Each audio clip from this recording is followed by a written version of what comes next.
We're at the Madcatz booth at Gamescom 2012 with Ture, and he's going to explain me about the brand new keyboard, which is, I think, the most important announcement that you made at this show. Yeah, you can say it's the actual new unveiled product that we have here. I mean, Warhead is out there too, don't forget that one. But yeah, S.t.r.i.K.E 7 keyboard, this is phenomenal. I don't know what to say. It's, I can feel it here, guys, I can feel it here. You're gonna love this product. So what we've got is, you know our r.a.t mouse? For all of those that don't know it, check it out. This is the keyboard to go with that mouse. If you're gonna show the shit, this is it. Basically, when you definitely think about the r.a.t mouse, you see the same highly customizable. I think that you got the design and you got the highly customizable features. You put the same technology and the same thought into the keyboard, right? Yeah. What we've done is we've gone out to the gamers, asked them what do they need, what's the key details, and then we've tried to bring that home to them. So, and that's what our S.t.r.i.K.E is all about. We want to really make the pro gamer have a pro piece of equipment. So when we go over the features, I think the easiest would be to think about the r.a.t, and then you see the whole customization. Yeah. This looks very familiar. So what can we do with this, the wrist support? Well, wrist support, I mean, if we think about the r.a.t mouse out there, then we have the full adaptability of the mouse. We wanted the same in our palm rest system on this keyboard. So we make it that you can change the height of it, you can push it in and out to find the right balance point, so you can really avoid arm fatigue while gaming.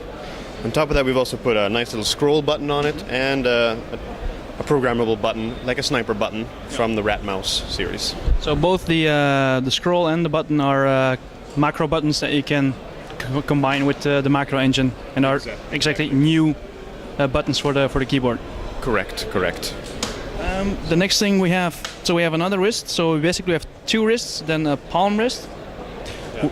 Then we have, I think this part can be completely disconnected, right? Yeah. Well, I mean, if we take the keyboard as a whole, right? We have the standard keyboard section, F1, F12 keys, your 112 keys if you're UK, 116, or depending on which region you're in. I think it's 105. Yeah, 105. And on the left-hand side, we've got macro keys, 4 units. Okay. Then on the right side, of course, you have a separable numerical keyboard, where we've also added your regular tangent directional keys, along with some macro keys, and your classic delete and insert keys as well. And what we've done is that, separating these two, the main keyboard and the numerical pad, of course, we can break that piece up, reposition the numerical keypad, and at the top of this whole keyboard we have our lovely Venom system, LCD. It's definitely an eye catcher, yeah. So, and this is all to make that you can adapt the keyboard to the position of your say workspace, gaming space, to your game style, and using the parts of the keyboard that you need for your gaming. So I also think it's interesting to know you can change these parts to the other side, right? Yeah. And you can also change the position of the LED to the numpad part. Right. I think. So we can take our LCD screen with its inbuilt controls and put it on top of our numerical keypad.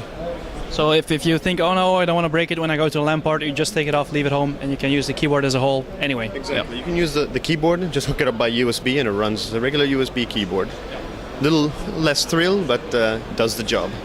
And your configurations, are they saved onto this unit, or are they saved on onboard memory and the keyboard? Saved into our LCD unit, where the brains of our keyboard are sitting.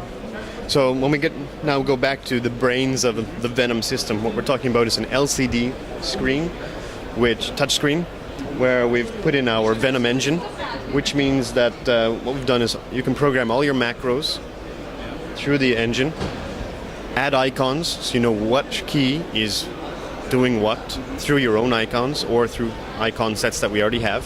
So you basically can create a macro set per game and add the specific game icons to the set. Exactly.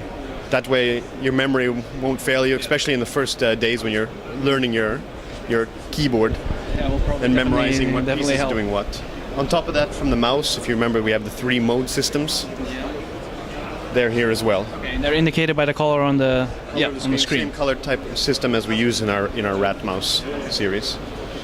Then if we get into the physics of this Venom system, we're talking about when we talk to gamers, they wanted to usually be able to control their music, control chat programs such as Skype or TeamSpeak, Be able to go in and control, have timers for different games, especially StarCraft or FPS, when you know you have 10 seconds or 5 Exactly. minutes That is nice, before yeah. rushes come. Be able to do the Microsoft Windows lock key, disable it so you don't pop yourself out of a game by mistake. As well as have a multitude of functional settings, be able to control the language or time settings, screen outs.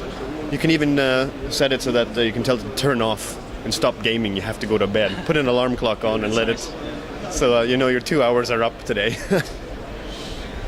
And then, so basically we have the music functions.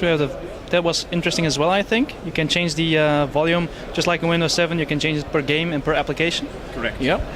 Then we have, of course, the light function. You can take all the RGB values and change the colors of of the the RGB keyboard, 256 colors on it.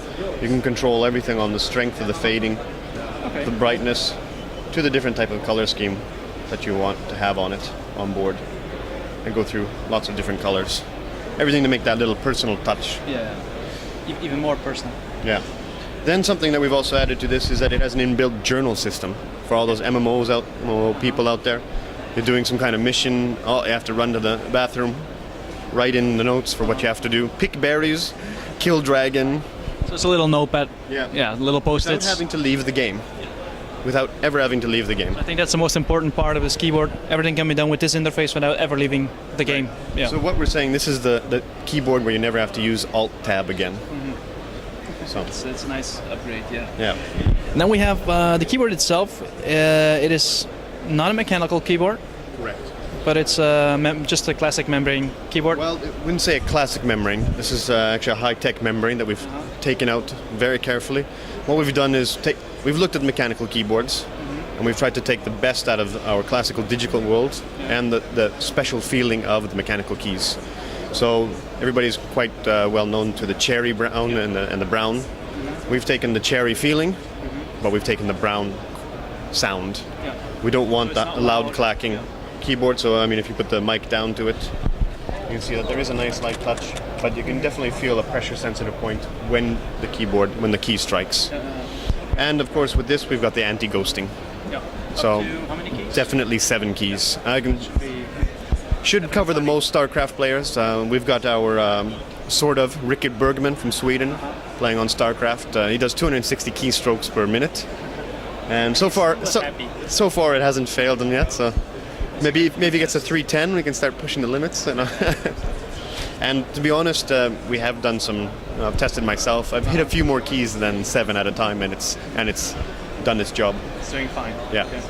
So Cool. I think that we have the most important features covered, except the price. What will be the price point? at the moment, it's going to be hitting market at 299 euros, and you can find it now on GameShark, and you'll find it at your local retailers and e-retailers. At Game Gear very soon. When should it be available in the distribution channel? Will it be this month, next month? We're hoping that within about 4 or 5 weeks that we'll have it out to you. So get your pre-orders in, and yeah, we'll definitely put it on the website. Just take a look at GameGear.be and search for the Cyborg products, and you'll be able to find it very soon. Yeah. It's definitely something to look forward to. So basically, you get to the whole high-end gaming keyboard setup with definitely some extra features. You got a touchscreen, which is very important, which you can take off. You can take apart the whole keyboard. It's very strong. You got metal plating at the bottom. We're using gold anodized aluminium base. And then you got the soft feel. I would say anti-slip rubber. Yeah. So I think you definitely get what you expect from a 300 euro keyboard. So More thanks. than you expect. More than you expect. Well, thanks for the information. We're definitely looking forward to having it in the shop. We look forward to providing it. Thanks.